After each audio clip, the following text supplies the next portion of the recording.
Hey there, Cinemaster fans. Hope you're ready for some movie magic. Let's dive right in. Our movie begins in the Peruvian region in 1973. Here is Dr. Webb, who, despite being in the last month of her pregnancy, embarks on this journey to explore a rare and remarkable type of spider. Suddenly, Ezekiel, her colleague on the expedition, approaches her from behind. He is supposed to be responsible for her safety. He asks her if she has found the spider she's been searching for or not yet, because they've been very patient on this expedition. Webb tells him that the spider she's looking for has extraordinary capabilities. She discovered that the spider's venom contains highly healing enzymes. Not only that, but it also grants the body superhuman strength and keeps a person youthful forever. Ezekiel responds, saying that the superpowers of mythical spiders are just stories. Webb tells him that this type of spider is merely a myth with no real existence. According to the myth, these are human-like spiders that live on mountain peaks. They can poison anyone they touch, and the venom immediately stops the victim's heart.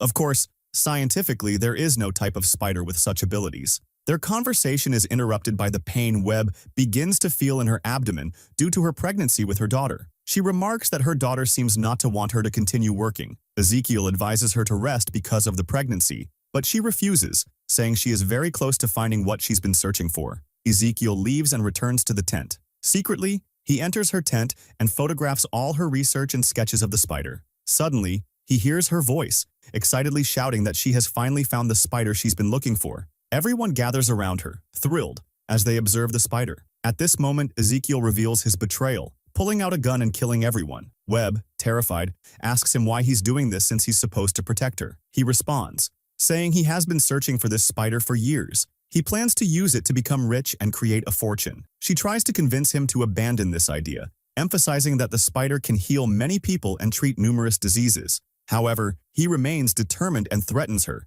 saying if she doesn't give him the spider, he will kill her. Webb clings to the spider as if she needs it personally. Ezekiel shoots her and takes the spider, fleeing the scene. Webb collapses to the ground, dying from the gunshot wound. Suddenly, a strong storm erupts. Ezekiel quickly escapes with the spider. Human-like spiders descend from the trees and gather around Webb. They carry her to a strange and mysterious place. They place her in a healing water pool, and their leader attempts to heal her with a bite from the spider. At the same time, they assist her in giving birth to her daughter safely. The leader tells her that her daughter's life will not be easy, but she is strong and will one day return here to seek answers to her questions. He promises her that he will be waiting to help her when she returns. Although the spider's bite was powerful and could heal her, Webb still dies while trying to hold her daughter's hand. Unfortunately, her life comes to an end. 30 years later, we see Webb's grown daughter, now named Cassie, working as a paramedic in New York's emergency services. Currently, she is driving an ambulance at high speed to save a critical patient inside. Her colleague, Ben,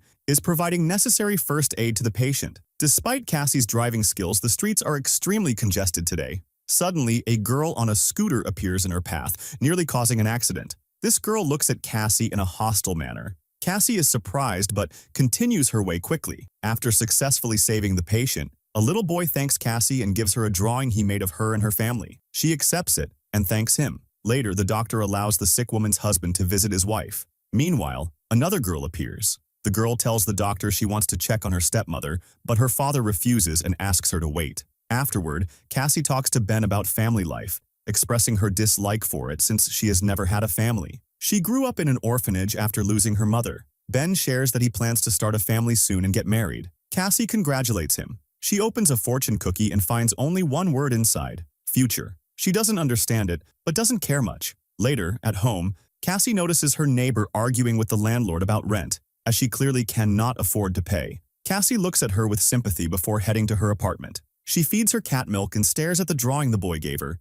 hinting that she wishes she had a family beyond just her cat. She opens a box belonging to her mother, Dr. Webb, and examines her mother's photos and research about spiders. She wonders if her mother's passion for spiders was worth sacrificing her life for. Cassie seems to believe her mother cared more about her work than anything else, which is why she sacrificed herself and deprived Cassie of her presence. The next day, Cassie goes to work, responding to an emergency due to a major accident on a bridge involving 3 cars. One of the cars has flipped over and is hanging off the edge of the bridge. Cassie enters the car to rescue the man inside. Ben assists her from the driver's side. Cassie manages to free the man from his seatbelt, allowing Ben to pull him out from the other side. However, the car loses balance and falls into the water with Cassie still inside. Ben tries to save her, but it's in vain. Cassie plunges into the sea inside the car. The surprise is that nothing happens to her. Instead, a strange light emanates from her, forming a large web around her. Oddly, she begins hearing voices of events that haven't occurred yet, as if someone is measuring pressure and saying it's unstable,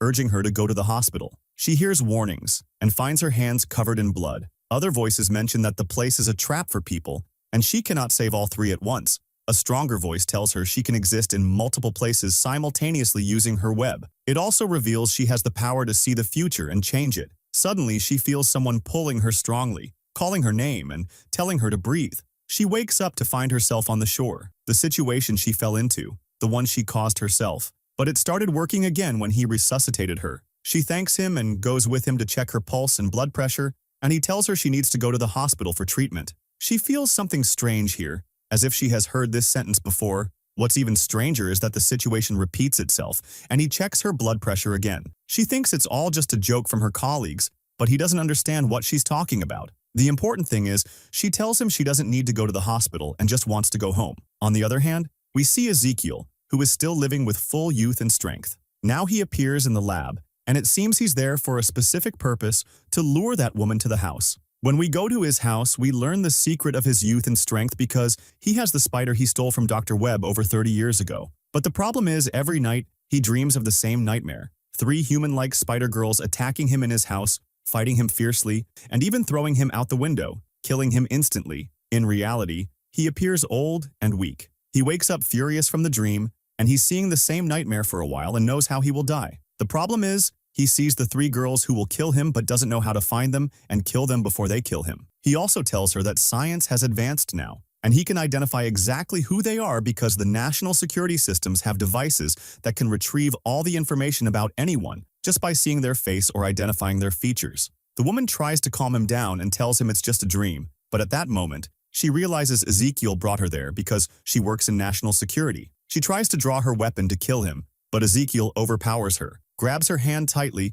and transfers poison into her body, weakening her. He demands her security code to access national security, and although she initially refuses, the poison forces her to give it to him. However, he kills her. The next day, we see Cassie going to a party with her friends, and they're all happy to see her after what happened. They are surprised she died and came back to life. Cassie then enters the celebration organized by Mary, Richard's wife, to celebrate her upcoming childbirth. Cassie participates in the celebration but clearly doesn't enjoy the vibes or know how to lighten up. She gets confused while speaking, and everyone teases her and finds her behavior strange. Suddenly, they play a game to guess the name chosen for the baby, and strangely, the moment Cassie says the name, the whole situation repeats itself, leaving her puzzled. She thinks they are joking, and it's part of the game, but the moment is interrupted when Ben enters and urgently asks her to come with him because they have a critical operation. They all rush into action and find a massive fire at the dock with many injured people. Everyone helps save someone, and the firefighters work to extinguish the fire.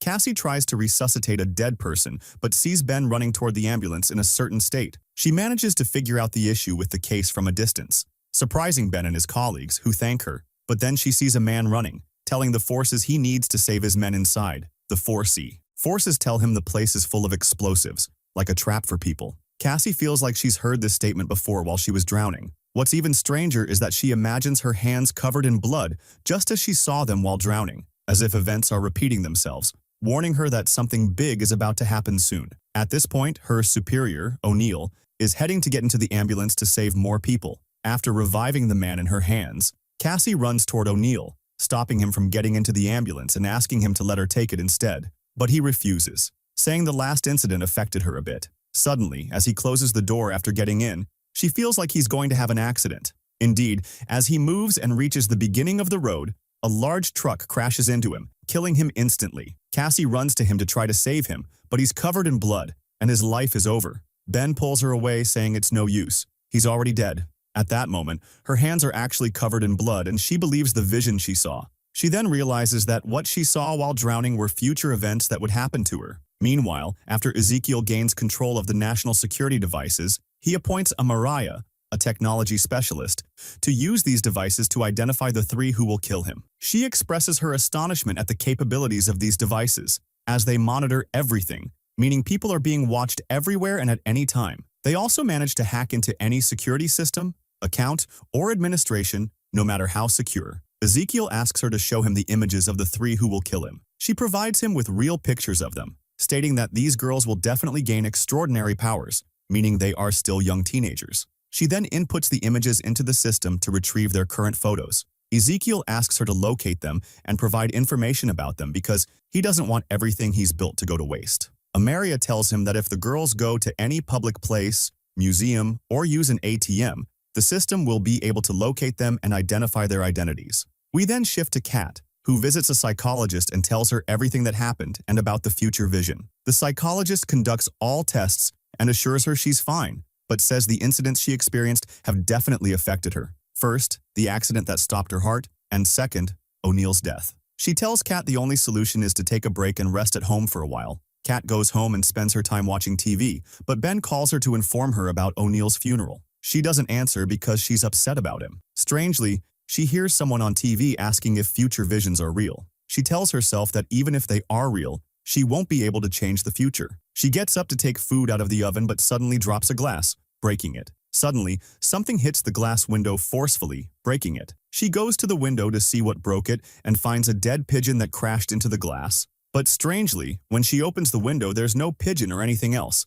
and the glass isn't broken. The same TV scene repeats itself, and she tells herself that no one can change the future. But suddenly, as she opens the window, a pigeon flies in and flutters around the apartment. She realizes she has managed to change the future. She's still alive. At that moment, she understands that she can indeed alter the future. She decides to travel to figure everything out, and the surprise begins. When she arrives at the train station, we see the three girls we had seen earlier, but each of them is on a different path, coming from different places and countries to the station to travel, with no connection between them. Suddenly, we see Amaria monitoring movements in all locations. She identifies each of the girls and their locations. She immediately contacts Ezekiel to inform him of everything that has happened, prompting him to rush to the station as soon as he learns they're there. Their names are also revealed: Anya, Marsa, and Julia. At the same time, Cassie remembers something and boards the train. She experiences the same state that comes over her and envisions Anya, sitting far from her, being murdered by a man with great force.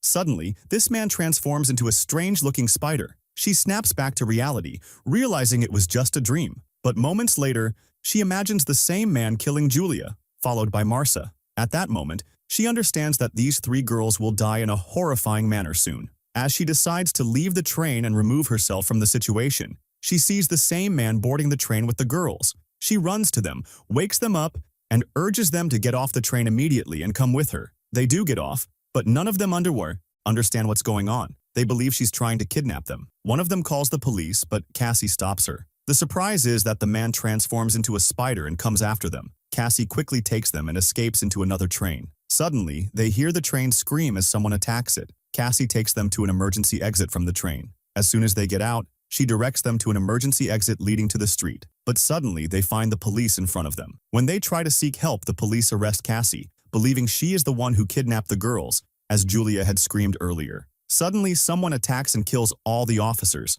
Of course, it's the same man trying to fend off the police and reach them. Cassie takes the girls and flees as fast as she can until they reach the street. They find an open taxi, which Cassie steals and drives away quickly. Throughout the ride, they discuss what happened, with no one understanding anything about who is chasing them or who they are. Cassie reassures them and introduces herself, admitting she also doesn't understand what's happening, but believes the police must have arrested the man by now. The strange thing is, when they turn on the radio and hear the news, they learn that the police are searching for her, accusing her of kidnapping the three girls. Cassie gets angry and blames Julia for screaming and calling the police. Julia apologizes, explaining that she was scared and didn't understand anything. Clearly, everyone is terrified and starts arguing. Cassie calms them down again, assuring them that everything will be sorted out and that they will eventually go to the police to tell the truth. For now, however, they need to hide until they figure out what to do. Meanwhile, Ezekiel is unable to find their location. He contacts Amaria to track them using her devices, but she tells him they must have gone to an abandoned place without cameras or surveillance devices,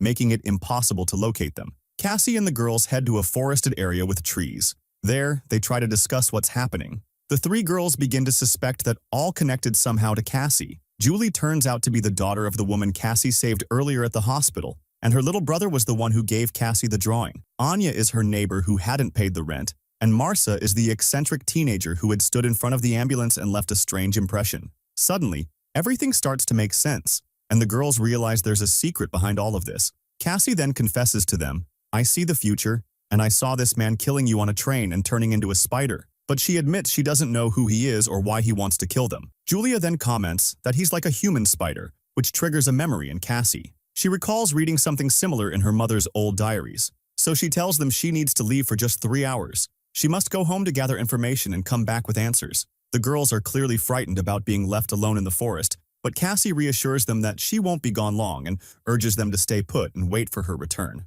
Cassie hurries back to her house, opens her mother's box, and begins reading. She discovers that the human spider creature truly exists and is known as Las Arnia S, a being that gained its power from the venom of a specific type of spider. It possesses extreme strength, incredible speed, and the ability to crawl on walls like a reptile. Even more frightening, they have a sixth sense and can predict the future. Cassie finds a photo of her mother standing next to the same man who's been chasing her. Meanwhile, the girls are still in the forest, sitting together and growing hungry. Marcia casually mentions that her parents live in Beijing and only send her money to get by. Julia opens up as well, explaining that her mother is in a mental health facility and she lives with her father, his wife, and their child, none of whom pay any attention to her or care about her feelings. Marcia then suggests they go to a nearby restaurant to eat and clear their heads. They start walking through the forest toward a restaurant, though Julia keeps reminding them that they need to be careful and avoid being seen. Eventually, they find a large restaurant with loud music and decide to sit and eat. As they settle in, Julia notices a young woman at another table and seems interested in her, so she asks Marcia to come with her to try to get to know the woman. At the same time, an old man sitting in the corner reading a newspaper recognizes their faces. The paper contains a headline about the kidnapping of the 3 girls, along with their photos. He realizes they are the same girls sitting right in front of him and quietly contacts the police. The news quickly reaches Miriam, who immediately understands where they are. She informs Akyal, who rushes to the scene. At the same time, Akyal sends out a coded alert, telling the police not to send any visible forces to the restaurant. He claims to have searched it and found nothing. Meanwhile, Cassie arrives at the forest and finds the girls missing. She starts calling out for them and searching everywhere, but there's no sign of them. She continues walking through the trees until she finally reaches the restaurant. But she is very upset because Cassie didn't tell them to do anything and just asked them to stay in the forest. She angrily enters the restaurant and scolds them.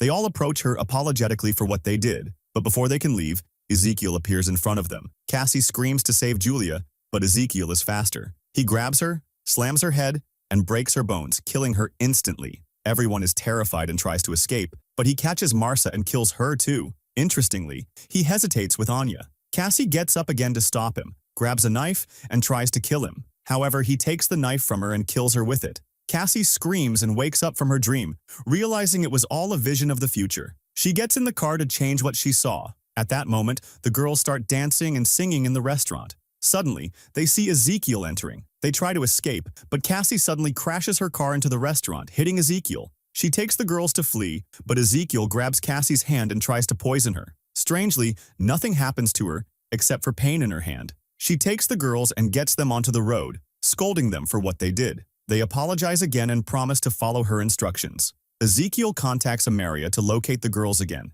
The problem is, she tells him that the information she discovered about the girl protecting them, Cassie, reveals that she is the daughter of Dr. Webb, an expert in arachnology. Ezekiel is shocked. Meanwhile, Cassie reaches a distant hotel with the girls to rest. She tells them that tomorrow, she will take each of them back to their homes and families to protect them, but all of them refuse, explaining that their families don't care about them. Julia reveals that her mother was admitted to a psychiatric facility after divorcing her father. Since then, she has lived with her father and his wife, who don't love her. She was planning to run away from them the day she met Cassie. Marcia says her parents see her as a burden and left her. Anya explains that her father was deported from America because his papers weren't legal. If anyone finds out, she'll be sent to foster care. Cassie tells her that foster care would be safe, but the 3 girls plead with her to help them and stay with them. Cassie thinks about how to solve this problem. At night, while the girls are sleeping, she takes her bag to leave without them knowing. On the way, she finds a strange place that appears to have been broken into and robbed.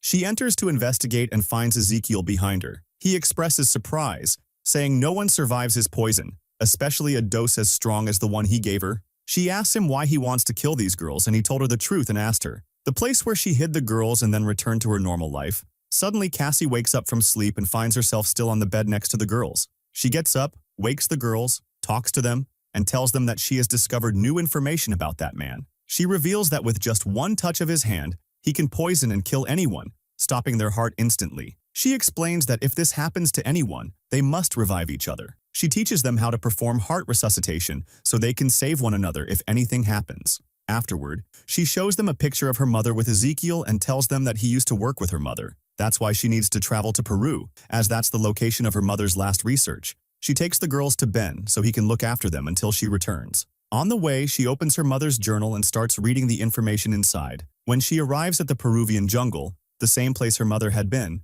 she feels something strange, as if she's witnessing what happened that day. Suddenly, someone appears behind her and says, "I've been waiting for you." It's the leader of the human spider group who had tried to treat her mother. He tells her that he promised her mother he would wait for her to come so he could answer all the questions in her mind. She asks him about Ezekiel and his terrifying power. He explains that her mother came to this expedition to search for spiders with high healing abilities. She had thought Ezekiel was carrying out the mission, but turned out to be a traitor. He killed everyone, took the spider, and fled to exploit it for his own purposes. From that day, he brought upon himself a curse, believing he could see his own inevitable fate. The leader tells her that she must continue her life and harness her abilities, but she doesn't understand what he means. He asks if she trusts him, and before she can answer, he pushes her with all his strength into the sacred lake. At that moment, light emerges from her, and she sees everything that happened during her mother's journey when she was searching for the spider. She sees Ezekiel beside her mother, and witnesses him killing her when she refused to give him the spider. Her mother apologizes to her daughter,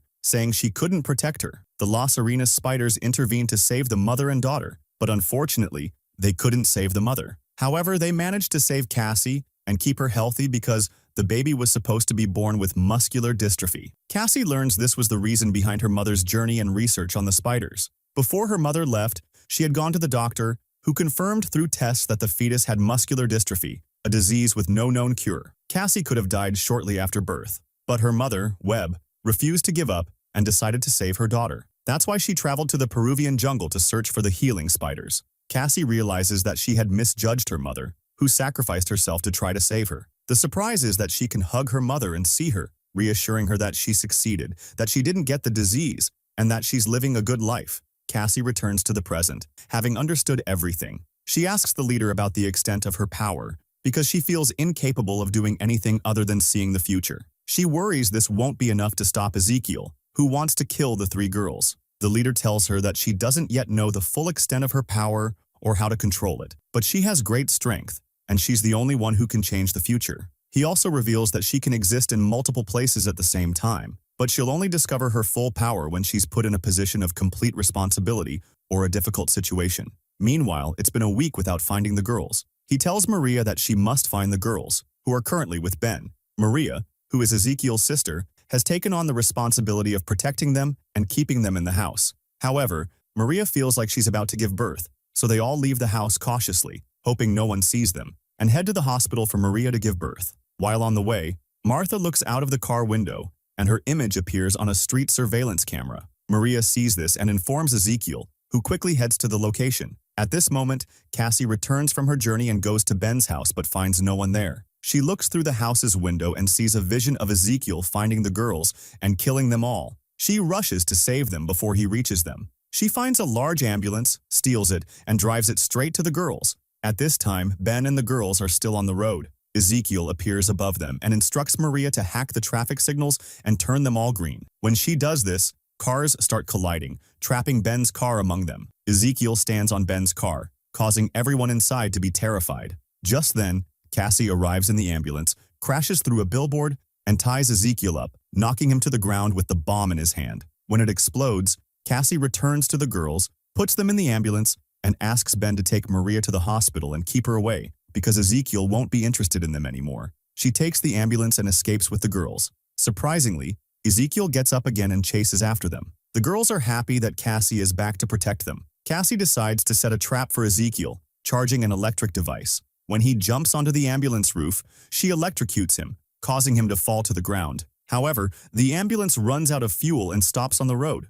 Everyone is scared. Cassie tries to think of a solution. When she focuses her mind, she's able to determine the path they can take to escape. She uses the ambulance device to call for a rescue helicopter to come and save them. She reassures the girls that she won't abandon them. They leave the ambulance and head to the building where the previous incident occurred, which they had described as a trap filled with explosives. She enters with the girls and finds the ambulance plane has arrived at the rooftop. She asks the girls to light fireworks and run after them, and they actually do so. What she predicted happens. Ezekiel appears and tries to catch them, but the explosive fireworks detonate on him, pushing him away from them. They all manage to get to the rooftop to board the plane, but then the explosives come their way. At that moment, Cassie grabs a shield and protects them until they reach the plane. Of course, she keeps them away from all the paths she thinks might harm them. But suddenly, Ezekiel appears again and throws explosives at the plane, destroying it. Each of the girls tries to escape, but Ezekiel catches Cassie and tries to kill her with all his might. At this point, Marcia comes to try to stop him, but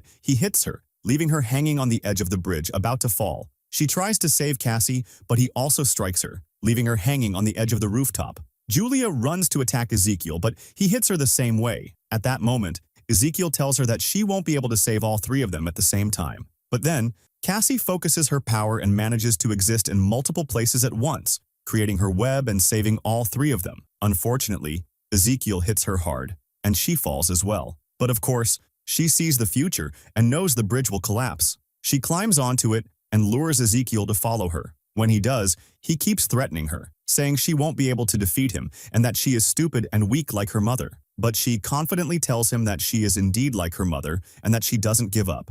Suddenly, she jumps off the bridge, pulling Ezekiel down with her. He falls, and Cassie tells him that he thought the girls would be the ones to kill him. But the truth is that she was the one in his dreams, and she is the one who kills him. The bridge collapses, taking Ezekiel down with it, and falls on him, killing him. However, the spot where Cassie was standing also collapses. She falls into the sea, and a large part of the bridge falls on her. The girls scream loudly, and Julia dives into the sea to save her. When they bring her out, her heart has stopped. They perform the CPR technique she taught them, bringing her back to life. They all rejoice in their victory over Ezekiel. Later at the hospital, we find out that Mary has given birth to a boy, and in the same hospital, Cassie is being treated for the injuries, which seem to have affected her eye. The three girls are by her side, reassuring her that they will always stay with her, telling, "They are my family." After some time, we see Cassie at home. Despite being paralyzed and blind, she is happy because the three girls live with her, and they continue to laugh and joke together. She still has her ability to see the future